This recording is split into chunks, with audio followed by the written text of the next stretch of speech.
Big TV భక్తి సమాచారం WhatsApp ఛానల్లో జాయిన్ అవ్వండి. అన్ని విశేషాలు ఎప్పటికప్పుడు తెలుసుకోండి. కుంభరాశి ధనిష్ఠా నక్షత్రం 3, 4 పాదములు, శతభిష నక్షత్రం మరియు పూర్వభాద్ర నక్షత్రం 1, 2, 3 పాదాలకి జన్మించిన మీరు కుంభరాశి వారుగా పరిగణించబడుతున్నారు. ఈ యొక్క విశ్వావసునామ సంవత్సరం మీకు శుభాశుభ ఫలితాలు ఎలా ఇస్తుందని చూస్తే, ఈ సంవత్సరం శని మీ యొక్క జన్మం నుంచి మీనంలోకి మారుతున్నారు. అంటే 7.5 యొక్క 3వ దశలో మీరు వస్తున్నారు. 2 దశలు అనుభవించి 3వ దశలోకి వచ్చేసారు. అంటే పాదశనిగా మారిపోతుంది.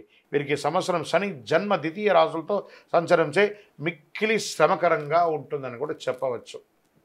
ఇదేదో మీకు బాగా ఉంటుంది బాగా లేదని చెప్పడం కాదు. ఒక గ్రహం బాగలేకపోయినా మిగతా గ్రహాలు బాగున్నాయి, అవి కూడా చెప్పుకుంటూ వస్తాను. ఏ కార్యంలో సానుకూలంగానికి చాలా ఇబ్బందిగా ఉంటుంది. వృధా కార్యక్రమాలు ఎందు అలసట, భార్యపుత్రాది స్వజన విరోధములు, ఆరోగ్య లోపములు జరిగే అవకాశాలు ఉన్నాయి. అకారణ కలహములు అయ్యే అవకాశాలు ఉన్నాయి. పాప చింతన కలిగే అవకాశం ఉన్నాయి. చైత్ర వైశాఖమునందు, కార్తీక మార్గశిరమునందు గురువు చతుర్థ షష్ఠ రాశులందు సంచరించినప్పుడు బుద్ధి చాంచల్యం, తేజోహాని, ప్రవాసం, బంధుమూలక వ్యధ కలుగును. శత్రుజ్ఞాత బాధలు, చోర రోగ బాధలు అధికమయ్యే అవకాశాలు ఉన్నాయి. ఉద్యోగస్తులు ఇబ్బంది పెట్టే అవకాశం ఉన్నాయి. మిగిలిన సమయం అంతా కూడా పంచమ గురువు అయినందున చాలా వరకు పరిస్థితులు అనుకూలించే గురు భగవానుడు అనుకూలంగా కలిగిస్తున్నాడు. మీకు పుత్రవృద్ధి, సుజనత్వం, ప్రభు అనుకూలత, రాహు ద్వితీయ జన్మరాశుల్లోనూ కేతువు సప్తమ అష్టమ రాశుల్లోనూ సంచరించే వృధా వ్యయం, వృధా వైరం, అధిక ప్రయాస కలుగుతుంది. భార్య భర్తల మధ్య కూడా కాస్త సఖ్యత లోపం అవుతుంది. స్వజన విరోధం, ఆరోగ్య లోపం, కళత్ర వర్గంలో పేచీలు, అన్నదమ్ముల మధ్యలో విపరీతమైనటువంటి పేచీలు, గొడవలు ఏర్పడే అవకాశాలు ఉన్నాయి. ఆఖరికి విడిపోయే అవకాశాలు కూడా ఉన్నాయి. ఇది భయపెట్టడానికి చెప్పట్లేదు, నిజాన్ని చెప్తున్నాను. చైత్ర వైశాఖ మార్గశిర వశ్యమాసంలో కొంత అనుకూలం వస్తుంది. ఆషాఢ శ్రావణ భాద్రపదములందు అధికంగా జాగ్రత్తగా ఉండవలసినటువంటి అన్ని రంగాల వారికి, ఉద్యోగ, వృత్తి, వ్యాపార, విద్యార్థి, స్త్రీ పురుషులు అన్ని వారు కూడా జాగ్రత్త సుమి. 2025, 26 ఇది మీరు ప్రతి క్షణం అనుకూలంగా ఉండేటువంటి ఒక సంవత్సరం అని కూడా చెప్పచ్చు. తర్వాత మన మాస ఫలితంలో ఆ మాసంలో ఎలా మార్పులు జరుగుతాయో చెప్తాను. ఓవరాల్ 45% అనుకూలం, 55% ప్రతికూలం.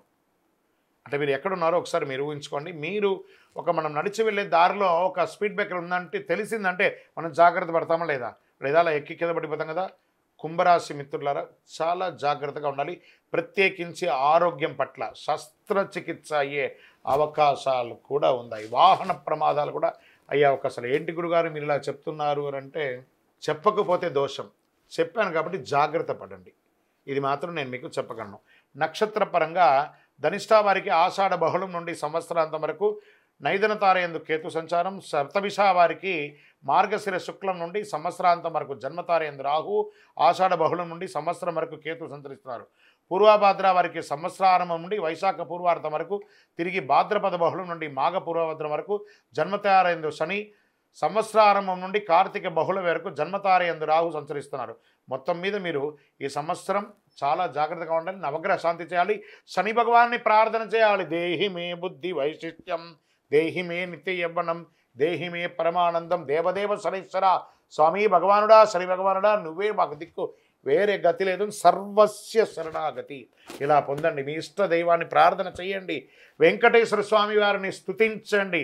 ఏదైనా ఒక దీక్ష తీసుకోండి, ఆధ్యాత్మిక దీక్ష తీసుకొని ఆధ్యాత్మిక చింతనతో ప్రవర్తించండి. 7 అనే ఒక సంఖ్య, 9 అనే ఒక సంఖ్య మీకు కలిసి వస్తుంది.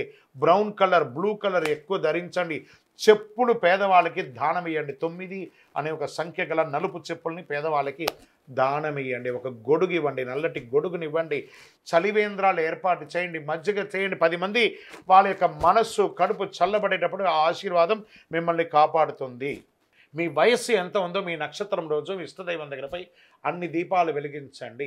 ఇంకను సకల దోషాలు తొలగి ఆనందంగా ఉండడానికి ఈ యొక్క కరుంగాళి అద్భుతమైనటువంటి అతి శక్తివంతమైనటువంటి కరుంగాళి మాలను ధరించండి. విజయోస్తు.